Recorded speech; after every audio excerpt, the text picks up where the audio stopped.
Pernah nggak sih Anda penasaran, perusahaan-perusahaan besar yang kita lihat setiap hari itu sebenarnya beneran untung atau cuma bakar duit aja? Nah, ada satu dokumen kunci yang bisa bongkar semuanya. Hari ini, yuk kita bedah tuntas yang namanya laporan laba rugi. Ini nih pertanyaan utamanya kan, kita sering banget lihat merek terkenal, penjualannya kayaknya gila-gilaan, meroket terus. Tapi, di balik layar, ceritanya gimana? Apa mereka beneran dapat untung? Jawabannya ada di dalam laporan laba rugi. Anggap aja ini semacam kunci buat ngebuka semua rahasia keuangan perusahaan. Atau kayak rapor lah yang nunjukin nilai asli mereka, kinerja mereka yang sebenarnya. Oke, jadi apa sih sebenarnya laporan laba rugi itu? Yuk, kita lihat dulu gambaran besarnya. Gampangnya gini deh, anggap aja ini kayak catatan keuangan bulanan kita pribadi. Laporan ini nyatet semua duit yang masuk, semua duit yang keluar. Terus, sisanya berapa di akhir bulan? Simple banget kan?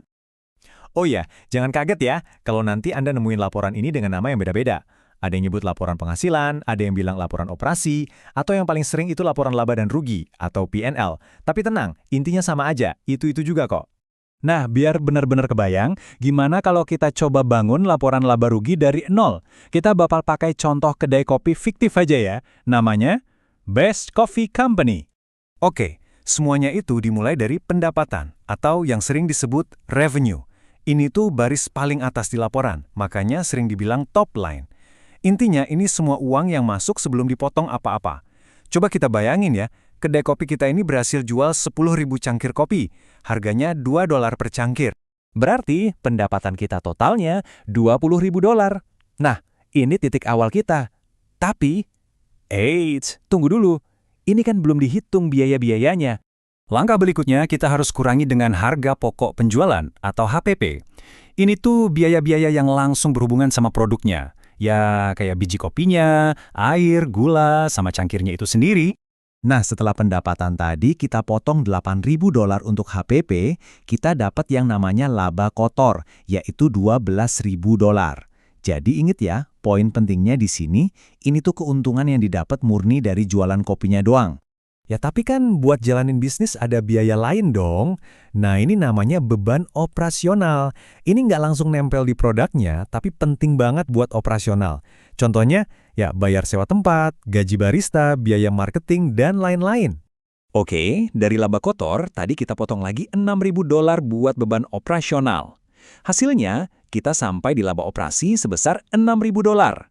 Angka ini penting banget karena nunjukin seberapa untung sih bisnis inti kita, yaitu jualan kopi, sebelum kena potongan lain kayak pajak. Perjalanannya belum selesai sampai di sini. Masih ada lagi yang harus dikurangi. Kayak bunga pinjaman kalau ada, dan tentu saja, bayar pajak ke pemerintah. Nah, baru deh setelah itu semua beres. Kita sampai di laba bersih. Ini dia angka finalnya yang paling ditunggu-tunggu. Ini tuh jumlah duit bersih yang benar-benar jadi milik perusahaan, yang bisa mereka simpen atau bagiin ke pemegang saham. Inilah yang namanya bottom line, ukuran profitabilitas yang sesungguhnya. Nah, bisa baca laporannya itu satu hal, tapi bisa menganalisisnya dengan cepat itu hal lain lagi. Sekarang, yuk kita pelajari cara cek cepat 5 poin, biar kita bisa langsung ngerti cerita di balik angka-angkanya. Anggap aja ini checklist andalan Anda. 1. Lihat pendapatan, naik nggak penjualannya. 2 dan 3. Laba kotor dan laba operasi, keuntungan bisnis intinya sehat atau enggak. Keempat, laba per saham atau EPS. Ini nunjukin seberapa untung sih per lembar sahamnya. Dan terakhir, nomor 5, jumlah saham. Perusahaannya lagi rajin beri balik sahamnya atau malah nerbitin saham baru. Cukup dengan ngecek 5 hal ini aja, Anda udah bisa dapat gambaran cepat soal kesehatan sebuah perusahaan. Oke, teorinya cukup, sekarang waktunya praktek. Kita bakal pakai kerangka kerja 5 poin tadi buat menginvestigasi laporan keuangan dari perusahaan retail beneran, yaitu Dollar General. Oke, di depan kita udah ada data-data kunci dari Dollar General selama 3 tahun terakhir. Coba deh lihat sekilas apa yang langsung kelihatan. Yuk kita langsung terapkan aja checklist 5 poin kita. Mulai dari nomor 1, pendapatan. Poin pertama, pendapatan. Kelihatan naik ya, dari 34 miliar jadi 38 miliar dolar. Centang. Kelihatannya sih pertumbuhan yang sehat banget kan? Tapi jangan buru-buru puas dulu. Nah, disinilah ceritanya jadi makin menarik. Coba deh perhatikan grafik laba operasi ini. Walaupun pendapatannya terus naik, lihat deh laba dari bisnis inti mereka. Itu loh yang batang paling kanan, malah anjlok di tahun 2024. Wah, ini semacam lampu kuning yang nggak boleh kita abaikan. Tapi, ada sisi positifnya juga. Ingat poin kelima kita? Jumlah saham? Angkanya ternyata turun terus, yang artinya Dollar General lagi rajin beli balik saham mereka sendiri dari pasar. Ini kabar baik buat investor, soalnya setiap lembar saham yang tersisa jadi sedikit lebih berharga.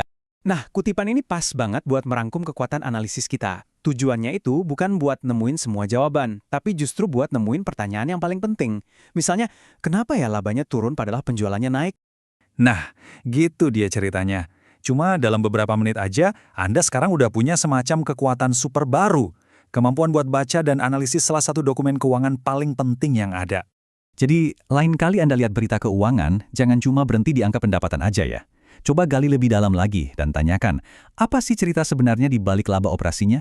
Karena angka itu nggak pernah bohong, dan sekarang Anda sudah ngerti bahasanya.